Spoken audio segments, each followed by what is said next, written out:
My whole family is from Outlaw Ridge. I was the only kid in the entire town to actually finish high school. In kindergarten, a chubby boy stole my lollipop. My dad spent the entire night sitting on the boy's porch, sharpening a massive meat cleaver until dawn. In elementary school, my teacher punished me by making me stand in the hallway. My mom showed up with 30 tattooed bikers and surrounded the office until the principal begged for mercy on his knees. In middle school, the local bully tried to shake me down for protection money. My grandpa walked over with his cane, and the next day, that bully was kneeling at the school gate, slapping his own face until it bled. These outlaws had kept their hands clean for 12 years, waiting for the day I'd walk into the national placement exams to bring honor to our name. But with only 30 minutes left before the doors closed, I realized my exam permit was gone. I tore through my backpack, but it was nowhere to be found. Sloan Miller, the class queen who always hated that my grades were better than hers, stood on the steps with a cold smirk. "Stop looking. I hid your permit," she whispered. "Oh dear. If a little peasant from the ridge can't even get into the exam hall, I guess she'll be pumping gas in the sticks for the rest of her life, huh?" The students around us burst into laughter, pointing at me like I was a circus clown. I didn't cry. I didn't scream. I just took out my phone and dialed my dad. "Dad, someone hid my permit. The doors close in 30 minutes. He hung up immediately. I looked at Sloan's smug face and sat down calmly on a stone bench. She probably didn't know the rules of Outlaw Ridge. Well, my dad and the guys were about to teach her. I had just tucked my phone back into my pocket when Sloan Miller let out a mocking giggle.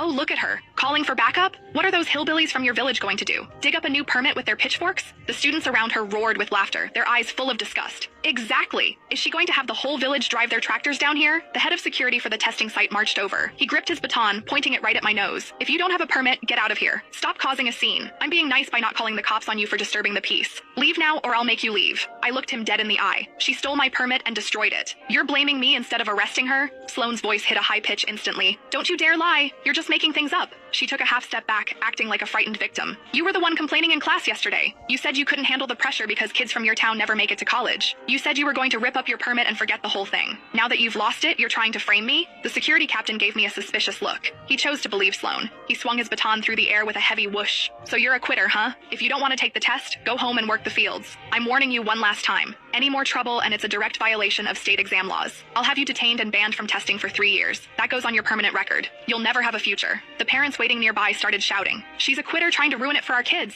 Get her out of here. Don't let her stress out the real students. Look at those cheap clothes. She's just a waste of resources anyway." Their insults hit me like a wave. I suppressed my rage and pointed at the security camera above the gate. "Check the footage if you don't believe me. The cameras caught everything. Let everyone see who the real monster is here." The captain hesitated. He looked up at the camera. He reached for the radio on his belt, about to call the booth. "Control, check the gate footage for..." "Captain!" Sloan stepped in, her face turning pale as she grabbed his arm.